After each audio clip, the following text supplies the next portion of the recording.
नमस्कार and welcome to Bharat affairs. 2024 के बाद में जब रुद्रम 2 को पहली बार टेस्ट किया गया था, अब ये उस टाइम से लेकर फाइनली अब इसके बारे में अपडेट निकल के आ रहा है कि जो रुद्रम 2 एंटी रेडिएशन मिसाइल है, अब इसके फाइनल वैलिडेशन स्टेज को भी यहाँ पर कंप्लीट कर लिया गया। आप यहाँ पर देख पाएंगे इसके रिगार्डिंग जो आर्टिकल है, IAF Rudram 2 anti radiation missile enters final validation. Even की इसको लेकर जगह जगह जो डिफेंस मीडिया आउटलेट्स है इस पर आर्टिकल पब्लिश कर रहे हैं। इवन की ये भी कहा जा रहा है कि जो फाइनल प्रोडक्शन है ये 2027 तक किया जाएगा। लेकिन रुद्रम 2 एंटी रेडिएशन मिसाइल की खास बात यह है कि ये किसी एयर डिफेंस सिस्टम के जो रडार होते हैं उसे ये टारगेट करता है। अगर रडार यहाँ पर ऑफ कर दिया जाए, इसके बावजूद भी यहाँ पर रुद्रम 2 जो है ये उस रडार सिस्टम को स्ट्राइक कर सके, ये उस रडार सिस्टम को हिट कर सकता है। खैर इस पर तो हम लोग बात करेंगे ही, लेकिन ब्रह्मोस से रिलेटेड एक नया अपडेट निकल के आ रहा है कि ब्रह्मोस को प्रोटेक्ट करने के लिए या फिर शील्ड करने के लिए एक एरोस्पेस स्टार्टअप डी प्रोपल्स की तरफ से एक लो कॉस्ट में RDA क्रूज मिसाइल्स को यहाँ पर डेवलप किया है, जिसके जरिए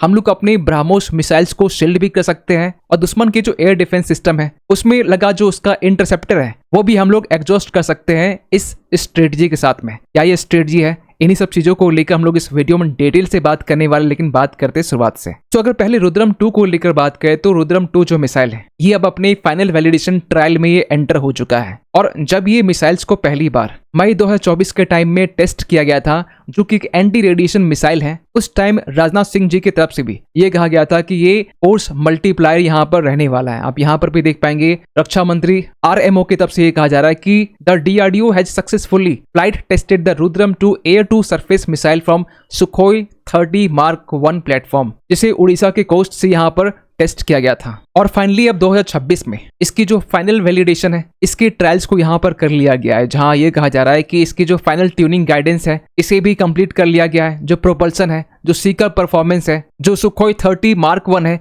इसके साथ जो इंटीग्रेशन रिलायबिलिटी है इसे भी यहाँ पर ट्रायल कर लिया गया है, जो क्लियरली ये सिग्नल करता है कि रुद्रम 2 को लेकर हम लोग R&D के फेज में नहीं है, अब हम लोग इसी ऑपरेशनल डिप्लॉय भी करने वाले हैं। और रुद्रम 2 जो मिसाइल है ये कंप्लीटली यहाँ पर इंडिजिनस रहने वाला। आपको ये भी बता दें कि जो फुल स्केल प्रोडक्शन है इसे 2026 से लेकर 27 तक के बीच में इसे करने की बात की जा रही है। अगर ब्रीफली रुद्रम 2 के बारे में बात करें तो इसकी स्पीड जो है ये 5 मैक से ज्यादा है। मींस ये एक हाइपरसोनिक एंटी रेडिएशन मिसाइल है जो अपने साथ में 200 kg से ज्यादा वॉरहेड जो है वो कैरी कर सकता है। इसे हम लोग सुखोई 30 के साथ हम लोग टेस्ट कर चुके हैं, लेकिन कहा यह जा रहा है कि आगे आने वाले टाइम में मिराज 2000 और फ्यूचर जेट्स में भी हम लोग यूज कर सकते हैं। और जो इसकी रेंज है ये 300 से लेकर 350 किलोमीटर की है। तो आप समझ सकते हैं कि रुद्रम 2 को डेवलप ही किया गया है पाकिस्तान को ध्यान में रखते हुए। और सबसे खास बात यह है कि ये सीड के लिए और डेट के लिए दोनों वॉरफेयर के लिए सूटेबल है। Seed means suppression of enemy air defences और डेट का मतलब हुआ डिस्ट्रॉइंग एनिमी रडार सिस्टम, जो दुश्मन के रडार सिस्टम होते हैं जिससे मिसाइल्स को डिटेक्ट किया जाता है। अगर उसी रडार सिस्टम को यहाँ पर डिस्ट्रॉय कर दिया जाए तो दुश्मन देश का जो एयर डिफेंस सिस्टम है वो कंप्लीटली यहाँ पर अंधा हो सकता है। और सबसे खास बात है रुद्रम 2 में पैसिव रडार होमिंग, जिसे गेम चेंजिंग माना जा रहा है। एक्चुअली इसमें यह कहा जा रहा है कि जो दुश्मन की रडार सिस्टम है अगर इसे ऑफ कर दिया जाए तो इसके बावजूद भी रुद्रम 2 जो मिसाइल है ये अपने इंटरनल इनर्शियल नेविगेशन सिस्टम और इमेजिंग इंफ्रारेड दोनों का यहाँ पर यूज करके दुश्मन के रडार को यहाँ पर हिट कर सकता है। और अगर रडार ऑन हो तो ऐसे कंडीशन में इजिली रुद्रम 2 जो मिसाइल है ये रडार को लॉक करके डिस्ट्रॉय कर सकता है। लेकिन ऑफ होने के बावजूद भी रुद्रम 2 जो है ये होस्ट मोड में काम करता है। और कहा यह जा रहा है कि करेंटली तो इसे सुखोई 30 में इंटीग्रेट करके फाइनल टेस्ट कर लिया गया है, लेकिन आगे आने वाले टाइम में मिराज 2000, तेजस Mark 1, Mark 2 और अपकमिंग आमका के लिए भी हम लोग इसे इंटीग्रेट कर पाएंगे। और ये तो रुद्रम 2 की बात रही, लेकिन रुद्रम के इस सीरीज में हम लोग रुद्रम 3 के ऊपर में भी काम कर रहे हैं, जिसकी रेंज यहाँ पर 550 से लेकर 600 किलोमीटर बताई जा रही है, जिसे हम लोग लॉन्ग रेंज स्ट्राइक के लिए डेवलप कर रहे हैं। इतना ही नहीं, रुद्रम 4 में जिसकी रेंज बताई जा रही है 1000 किलोमीटर से भी ज्यादा, जो स्ट्रेटेजिक डीप स्ट्राइक के लिए काफी सूटेबल माना जा रहा है। और इस चीज को हम लोग पाकिस्तान के साथ साथ चाइना को मद्देनजर रखते हुए हम लोग डेवलप कर रहे हैं। खैर इसी के साथ साथ IIT मद्रास के जो एरोस्पेस स्टार्टअप है डी प्रोपल्स, इनकी तरफ से हाल ही में एक low cost RDA cruise missiles को यहाँ पर डेवलप किया गया है, ताकि जो हमारा ब्रह्मोस है इसे शील्ड कर सके, प्रोटेक्ट कर सके। और डी प्रोपल्स की तरफ से यहाँ पर एक रोटेटिंग डेटोनेशन इंजन इसे डेवलप किया गया है, जिसमें जो इंजन यहाँ पर लगे हैं ये ट्रेडिशनल जेट इंजन से काफी अलग है। जैसे कि जो रैमजेट्स इंजन है, स्क्रैमजेट इंजन है, जो डिफ्लैग्रेशन पर ऑपरेट करते हैं, मीन्स जो जेट इंजन होते हैं उसमें जो फ्यूल बर्न होता है ये काफी स्लो होता है, लेकिन जो डेटोनेशन होते हैं उसमें जो फ्लेम होते हैं ये हाई स्पीड के होते हैं। तो कहा यह जा रहा है कि इस रोटेटिंग डेटोनेशन इंजन में जो फ्यूल होते हैं ये कॉन्टिन्यूसली यहाँ पर एक्सप्लोड करते हैं, जिसके लिए कॉन्टिन्यूअस डेटोनेशन वेव्स इसका यहाँ पर यूज किया जाता है। इससे होता ये कि जो कन्वेंशनल इंजन्स होते हैं इसके कंपैरिजन में जो एफिशिएंसी है ये 25% और भी ज्यादा होती है। और सबसे अच्छी बात यहाँ पर ये कि जो इसकी मैन्युफैक्चरिंग है ये काफी सस्ती होती है। फिर आप कहें कि इसके जगह पर हम लोग ड्रोन्स को यूज कर लेते हैं, लेकिन आपको बता दें कि जो रोटेटिंग डेटोनेशन इंजन है इसकी जो स्पीड है ये ब्राह्मोस की जैसी है, मीन्स ब्राह्मोस की जो स्पीड है ये 2.8 मैक की है।